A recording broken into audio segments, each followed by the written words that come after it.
Hello, Simon here, one of the readers in Portishead Parish. It's actually a big week for readers. We're gathering on Saturday for our annual service. Over 100 of us, in our fetching blue scarves and some with matching hair, will make a bit of a splash in Wells Cathedral. It's a shame, though, that we don't really have a better title.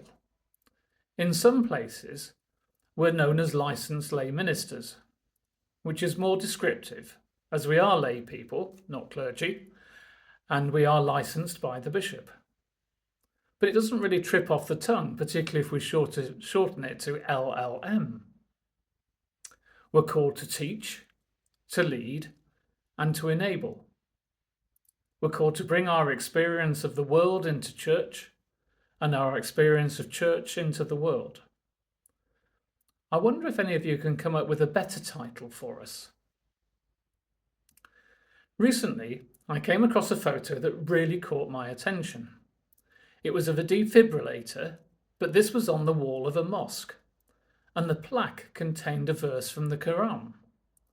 Whoever saves one life, it is as if they have saved humanity.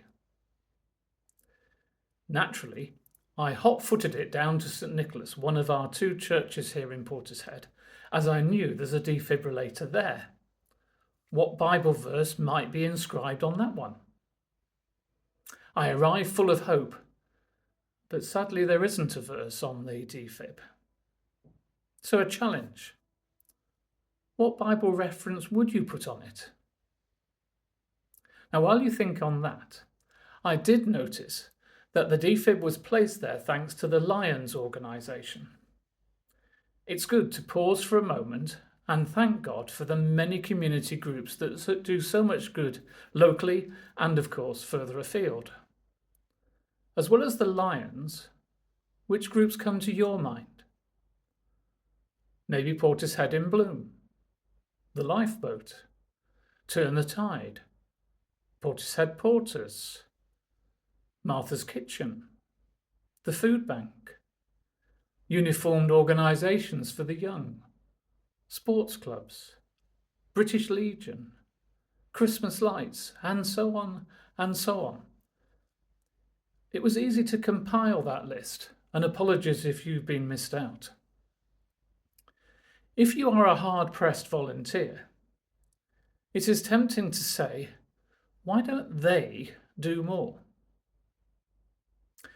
A wise person a few years ago said to me that rather than complain, I should be grateful that I'm in a position to offer money or time or skills or friendship.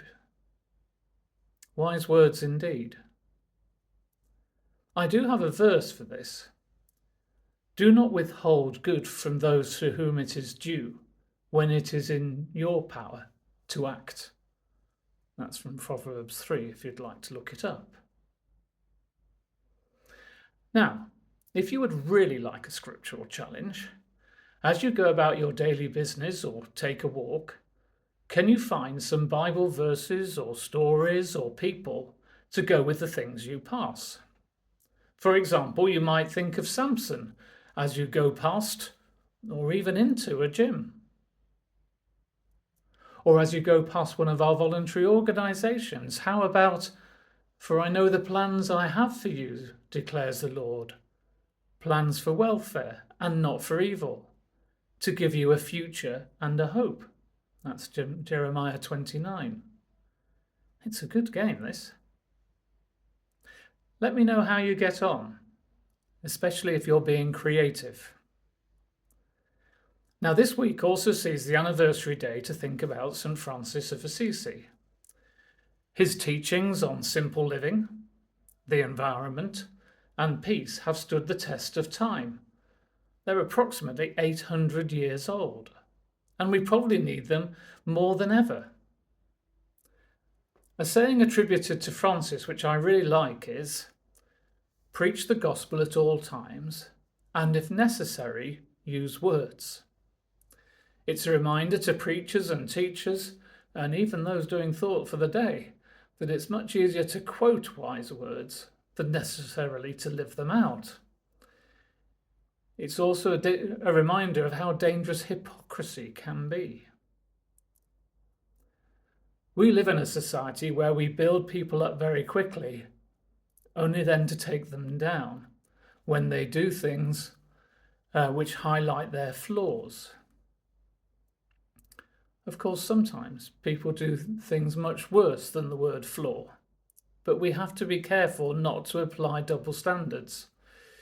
If we look into the mirror or even hold a mirror to our souls, we recognize we are not perfect, but we often expect perfection in others, especially those whose lives are scrutinized far more than we can ever imagine.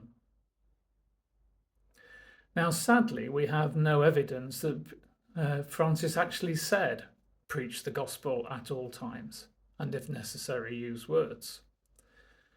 That doesn't make the saying any less worth attention. The early church historian Tertullian reported that Roman citizens would often remark on how Christians loved each other.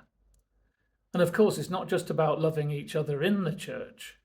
When a devastating plague swept across the ancient world in the 3rd century, Christians were the only ones who cared for the sick, which they did at the risk of contracting the plague themselves. Meanwhile, many pagans were throwing infected members of their own families into the streets even before they died, in order to protect themselves from the disease. So a number of challenges today about always trying to deepen our knowledge and application of the Bible, about valuing and being part of the local community, and about learning from the wisdom of saints and so on. Phew. Have a blessed week contemplating all those things. Oh, and a verse to go with the defibrillator. Well, Jesus said, "Truly I tell you, whatever you did for one of the least of these, you did it for me." That's from Matthew 25. Or maybe you thought of the so-called golden rule. Jesus again said, "Treat others as you wish to be treated yourself." Dare I say that I still quite like the verse from the Quran, though? Cheerio.